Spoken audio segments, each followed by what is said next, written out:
중국에선 사망자가 900명을 넘었습니다.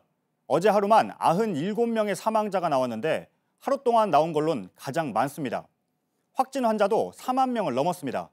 그나마 다행인 건 확진자가 늘어나는 추세가 주춤하다는 겁니다. 새로운 확진 환자가 닷새 동안 매일 3,000명 넘게 나오다가 이틀 전인 8일부터 2,000명대로 줄었습니다. 조금 진정되는 것 아니냐는 기대가 나오지만 중국의 민심은 오히려 심상치가 않습니다. 또 조금 전에 새로운 임상실험 결과가 중국에서 발표됐습니다.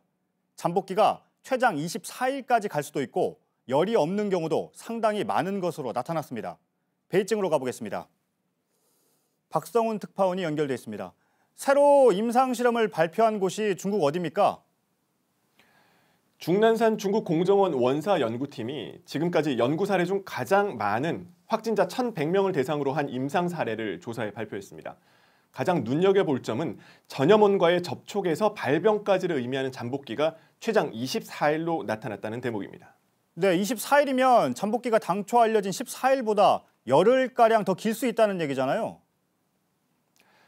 네, 그렇습니다. 이 잠복기의 평균 기간은 3일로 나타났습니다. 그렇지만 최대 24일까지가 증세가 나타나지 않는 무증상 감염 상황이 지속될 수 있다는 게 이번에 처음 확인된 건데요. 파장이 만만치 않습니다. 현재 중국 웨이보에선 검색어 순위 1위로 올라 있는 상태입니다. 아울러 어제 중국 관영 CCTV에서 쓰촨성에 거주하는 35세 남성이 20일 넘게 무증상을 보이다가 확진 판정을 받았다는 보도를 했는데 역시 같은 맥락입니다. 네, 증상에 대해선 어떤 발표를 내놨습니까? 확진자 중 초기 발열 증세를 보인 환자는 43%, 즉 신종 코로나 감염자 5명 중 2명 정도는 감염 초기에 열이 나지만 3명은 그렇지 않은 것으로 나타났습니다. 열이 나지 않는 감염자도 상당히 많을 수 있다는 얘기입니다. 가장 흔한 증세는 기침으로 확진자의 67%에서 나타났고요. 그 밖에 구토가 5%, 설사는 3.7%였습니다. 확진자의 평균 연령은 47세였고 환자 중 25%는 고혈압이나 만성 폐질환을 앓고 있는 사람이었습니다. 네, 바이러스의 위험성을 지적했던 리원양 의사의 사망 소식 저희도 비중 있게 전해드렸는데 중국에서 후폭풍이 만만치 않다면서요? 네, 중국 내 일부 대학 교수들이 중국 정부를 공개적으로 비판하고 있는 건데요.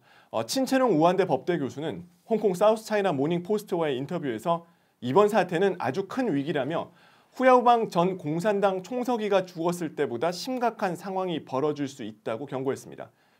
이번 사태를 후야오방 전 서기가 사망한 직후에 터진 1989년 베이징天安門 사태와 비교한 겁니다.